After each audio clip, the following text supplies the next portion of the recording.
Hello বন্ধুরা, আজকে আবার আরেকটা নতুন রেসিপি নিয়ে চলে এসেছি।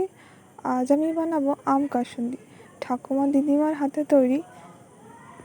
আমি 500 গ্রাম আম নিয়েছি, একটা গ্রেটার নিয়েছি, গ্রেটারের বড় দিকটা দিয়ে গ্রেট করে নেব।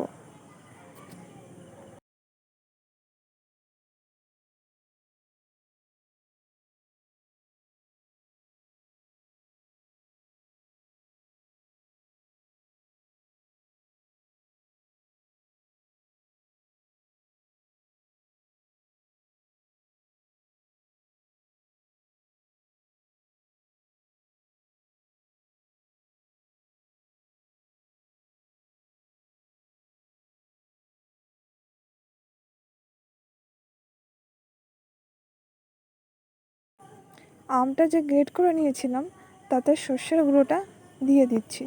সর্ষের পরিমাণটা 125 গ্রাম, 500 গ্রাম আমে 125 গ্রাম সর্ষে দিতে হবে। কালো যে ছোটো দানার সর্ষেটা আছে ওই সর্ষেটাই দিতে হবে, সাদা সর্ষে দিলে কাসুন্দিটা অত ভালো হবে না। পরিমাণ মতো লবণ দিয়ে দিচ্ছি। এবারে ভালো করে মেখে নেব। প্রায় 5 মিনিট ধরে মাখিয়ে নিতে হবে। যতক্ষণ না সর্ষের একটা ঝাঁঝ উঠছে ততক্ষণ পর্যন্ত ভালো করে এইভাবে মাখিয়ে নিতে হবে।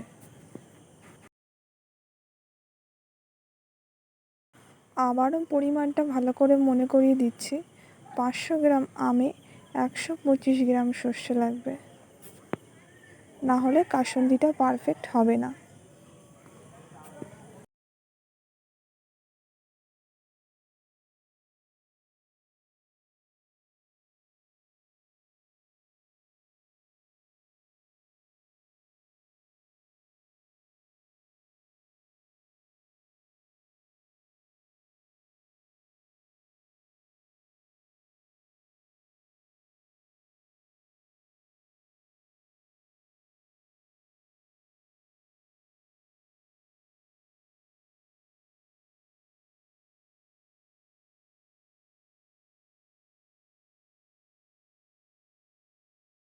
এবার আমি একটা মাটির হাঁড়ি নিয়ে নিয়েছি। অন্য পাত্র নিলে হবে না। কেন হবে না সেটা আমি বলে দেব। এবারে কাসুন্দি যে মেখেছিলাম সেটা দিয়ে দিচ্ছি।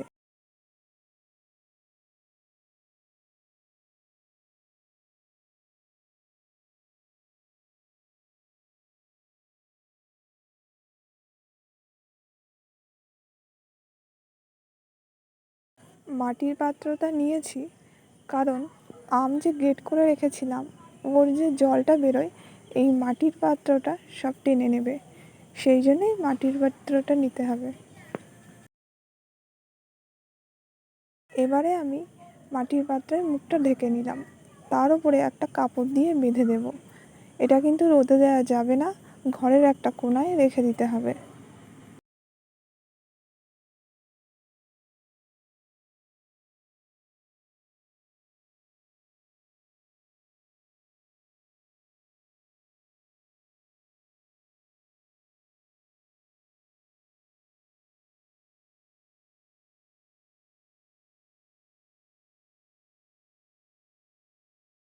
ফিরে আসছি 7 দিন পরে। 7 দিন এইভাবে রেখে দিতে হবে।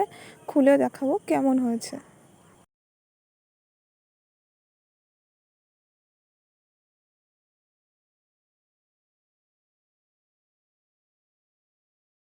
আপনারাই দেখে কমেন্ট করে জানাবেন যে কাসুন্দিটা কেমন হয়েছে, কতটা পারফেক্ট হয়েছে।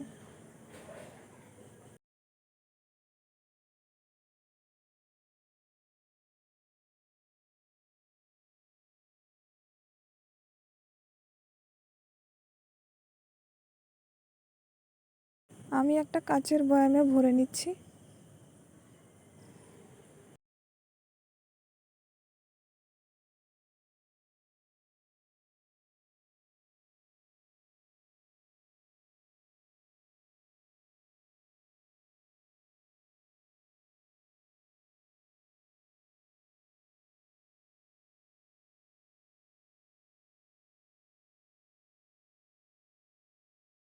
দেখুন কতটা সুন্দর হচ্ছে কাসুন্দি। এই রেসিপিটা আমি আমার দিদার কাছ থেকে শিখেছি, তাই আপনাদেরকে শেয়ার করলাম।